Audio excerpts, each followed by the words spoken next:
Hello friends, welcome back to my YouTube channel. ഇന്ന് instant ആയിട്ട് ഒരു ഹെയർ സ്പാ ചെയ്യാമെന്ന് വിചാരിച്ചു. ഹെയർ എല്ലാം വളരെ ഡ്രൈയും ഫ്രിസ്നെസ്സായിട്ട് കിടക്കുവാണ്. സലൂണിൽ പോയി ഒരു ഹെയർ സ്പാ ചെയ്യുന്നതിന് ഇവിടെ 100 ദിർഹംസ് കൊടുക്കണം. അപ്പോൾ ഇതെല്ലാം എൻ്റെ വീട്ടിൽ തന്നെ ഉണ്ട്. ചെയ്യാൻ മടി കാരണം ഞാൻ ഇതുവരെ യൂസ് ചെയ്യാതിരിക്കുമായിരുന്നു. അപ്പോൾ മടിയെല്ലാം മാറ്റിയതേ ഞാൻ ഇന്ന് ഒരു ഹെയർ സ്പാ ചെയ്യാൻ. അപ്പോൾ ലോറിയൻ്റെ ക്രീമെല്ലാം മിക്സ് ആക്കി കേട്ടോ. നമ്മുടെ ഹെയർ ഫസ്റ്റ് ഒന്ന് വാഷ് ചെയ്തതിന് ശേഷമാണ് ഇത് അപ്ലൈ ചെയ്യേണ്ടത് കേട്ടോ.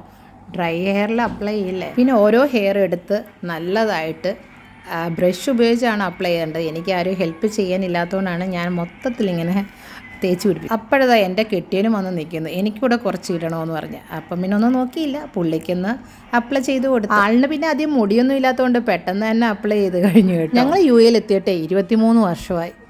അതുകൊണ്ട് തന്നെ ഇവിടുത്തെ വെള്ളത്തിൽ കുളിച്ചതുകൊണ്ടാണ് ഒട്ടുമിക്ക ഹെയറും പോകുന്നതെന്ന് എല്ലാവരും പറഞ്ഞു കേൾക്കാം. സത്യമാണത്.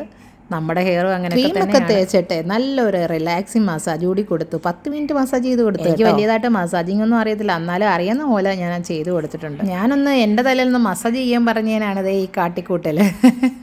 പുള്ളിക്ക് മസാജ് ചെയ്യാനൊന്നും അറിയില്ല കേട്ടോ. ഇത് കാണുമ്പോൾ തന്നെ ക്രീമൊക്കെ അപ്ലൈ ചെയ്തിട്ട് ഒരു 20 മിനിറ്റ് ഇതുപോലൊരു സ്റ്റീമും പിടിക്കണം. ഈ സ്റ്റീം പിടിക്കുന്നതുകൊണ്ടേ ഡ്രൈനെസ് മാറും, നല്ല ഡീപ്പ് മോയ്സ്ചറൈസ് കിട്ടും. പിന്നെ മുടി നല്ല സോഫ്റ്റ് സ്മൂത്ത് ആണ്. നമ്മുടെ മുടിയൊക്കെ അങ്ങോട്ട് വെട്ടി തിളങ്ങാൻ തുടങ്ങും. പുള്ളിയുടെ സ്റ്റീം കഴിഞ്ഞതിന് ശേഷം ഞാനും ഒരു 20 മിനിറ്റോളം സ്റ്റീം ചെയ്തു. അപ്പോൾ സലൂണിലൊക്കെ പോയി കാശ് കളയാതെ വീട്ടിലിരുന്ന് തന്നെ നമുക്ക് ചെയ്യാം. സ്റ്റീം ചെയ്തതിന് ശേഷം പെട്ടെന്ന് പോയി ഹെയർ വാഷ് ചെയ്യില്ല കേട്ടോ. ഒരു 20 മിനിറ്റ് കഴിഞ്ഞിട്ടേ വാഷ് ചെയ്യാവുള്ളൂ. അപ്പം ഇത്രയേ ഉള്ളൂ. Tata bye bye.